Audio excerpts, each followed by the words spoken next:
Joel Pinheiro, você agora.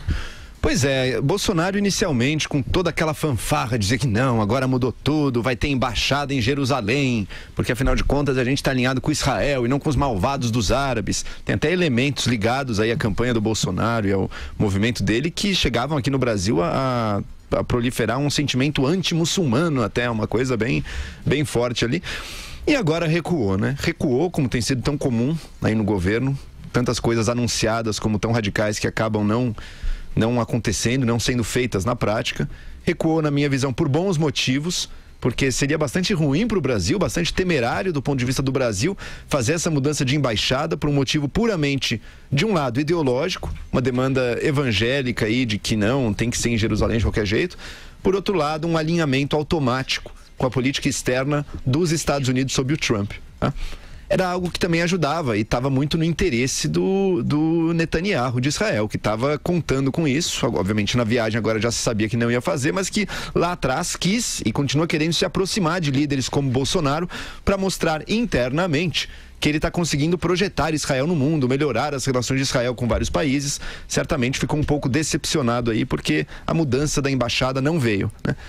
Mesmo assim, o Bolsonaro teve atos aí simbólicos de apoio a Israel e contra qualquer pretensão dos palestinos de terem o seu próprio Estado. Por exemplo, visitando lugares ocupados por Israel, mas que seriam por direito internacional aí dos palestinos, tá? Que até hoje aguardam uma solução aí minimamente pacífica e justa para a disputa territorial ali do país.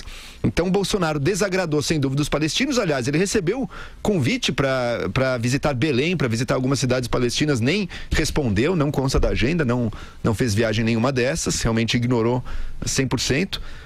Decepcionou um pouco o Netanyahu e a direita linha dura de Israel, que aliás vai ter eleições, hein? Então, dia 9 de abril aí, tá bastante acirradas aí as pesquisas de opinião. Talvez até o governo mude de mãos ali em Israel.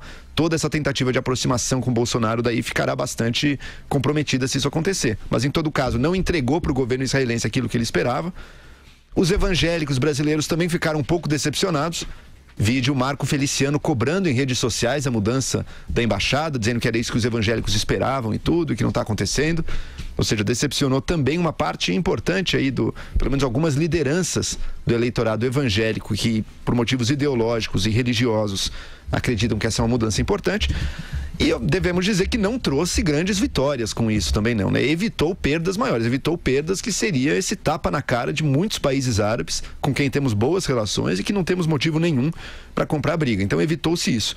Mas não trouxemos grandes vitórias. Como a Vera bem apontou, um escritório comercial em Jerusalém é ruim? Não, ruim não é. Mas Jerusalém certamente não é o centro de negócios e de inovação do país, nem nada disso. Então, até com uma decisão de lugar onde estabelecer um escritório comercial em Jerusalém faz menos sentido até do que em Tel Aviv, né? Mas enfim, uma recuada aí do Bolsonaro. Evitamos os males maiores, mas ficou estranho, ficou uma posição de meio do caminho que não agradou a ninguém.